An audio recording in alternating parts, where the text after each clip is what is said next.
Beginning in the late 1960s, artists used a variety of mediums, including painting, performance, art, and crafts that were historically considered women's work to make their aimed at ending sexism and oppression.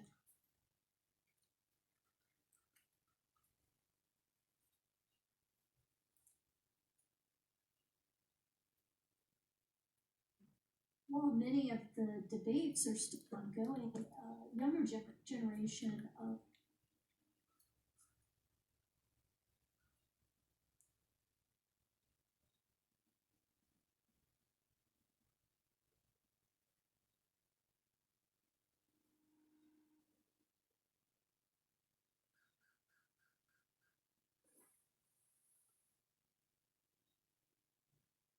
as well.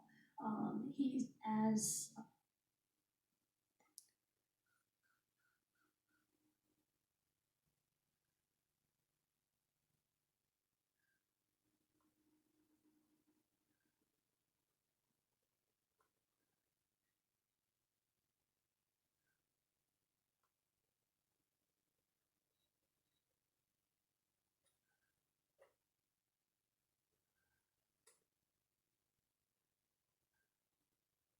celebrate the many aspects of women's history, women's work to make their work aimed at ending sexism and oppression.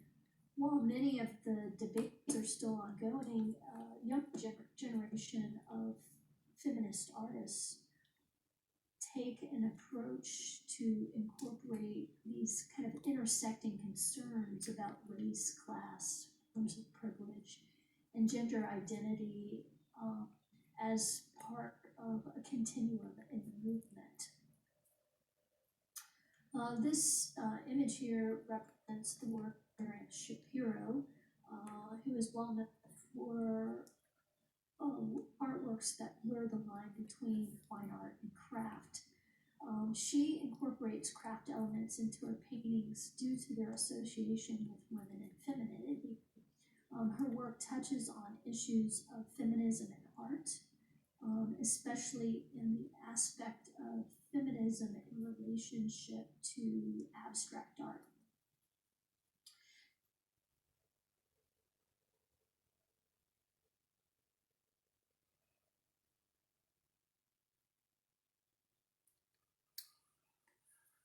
Now, Schapiro, she really hones her domesticated craft work and is able to create work that stands among the list of high art.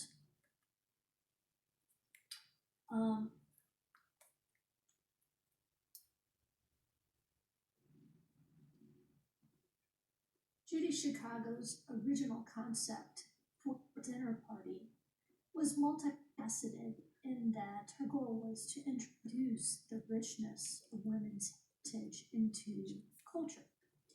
She creates a monumental work of art that is eventually housed in the Brooklyn Museum of Art. It consists of a series of entryway banners, the ceremonial table shown in this slide that represents 39 important historical female figures.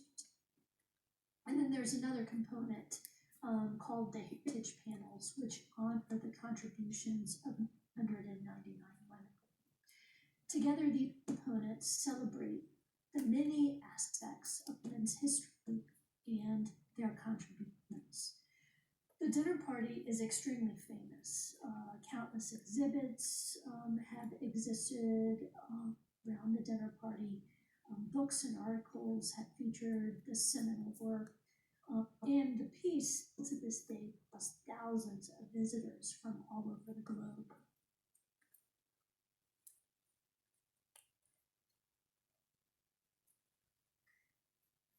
The Guerrilla Girls are feminist activist artists, and they usually perform or post posters with gorilla masks to keep anonymity so that viewers might focus on the issues that they're wanting to bring up. They use facts, humor, and outrageous visuals to expose gender and ethnic bias, as well as corruption in politics, art, film, and pop culture. They create works to fight discrimination and support human rights for all people and all genders.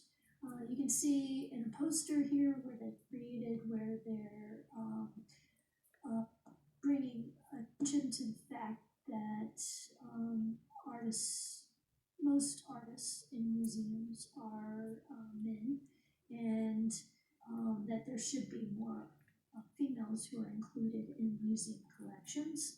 And they're riffing off of La Grande Odalisque.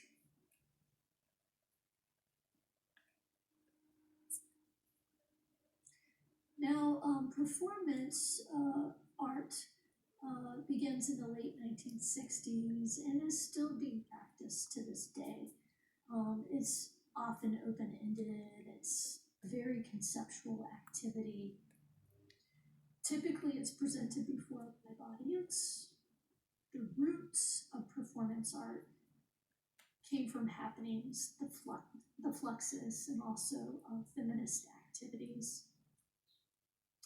And contemporary performances cross over art genres to include music, dance, stand-up, and video.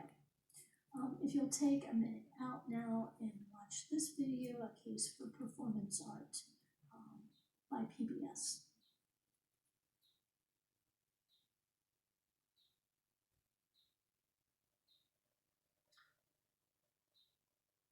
In Joseph Boys' famous performance work, Like America and America Likes Me, Boys, for 3 consecutive days, spends 8 hours living and communing with a coyote.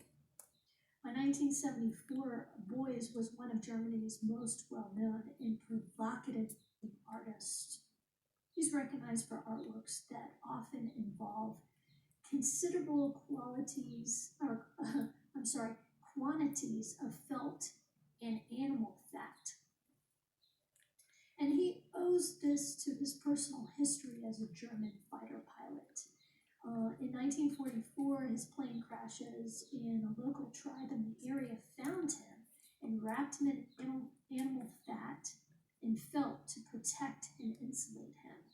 So the story went, though Boys was often known to indulge a fair bit of exaggeration about his life.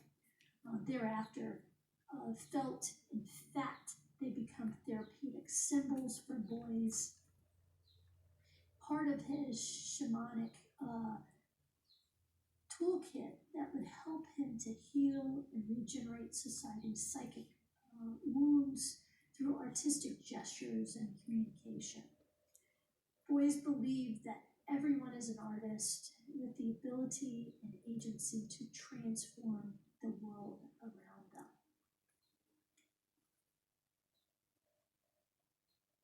Here's another performance artist, Chris Burden, and he's produced some of the most shocking performance works in the history of 20th century American art. Some of them include spending 5 days and nights in the fetal position inside a locker. He had a spectator push pins into his body. He crucified himself to a Volkswagen Beetle. He's been kicked down 2 flights of stairs, and he's even shot himself. Now, the challenge for viewers is to try to understand such troubling and seemingly inartistic gestures. Such an understanding is made possible by seeing these works within a context of conceptual art during the 1970s, where artists concerned themselves with art based on ideas and action rather than objects created for an elite art market. Additionally, the violent images of the war in Vietnam and the television media in general provided a background setting for Burden.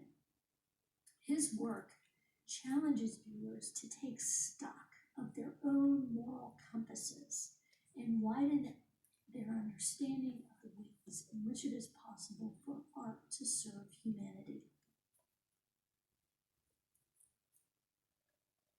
Ana Menedita was a Cuban-American performance artist, sculptor, painter and video artist who's best known for her earth body artworks.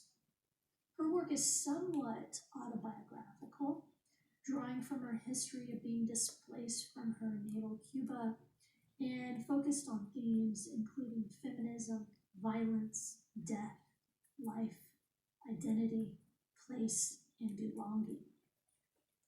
Her works are generally associated with the four basic elements of nature. Menedita often focused on a spiritual and physical connection with the earth.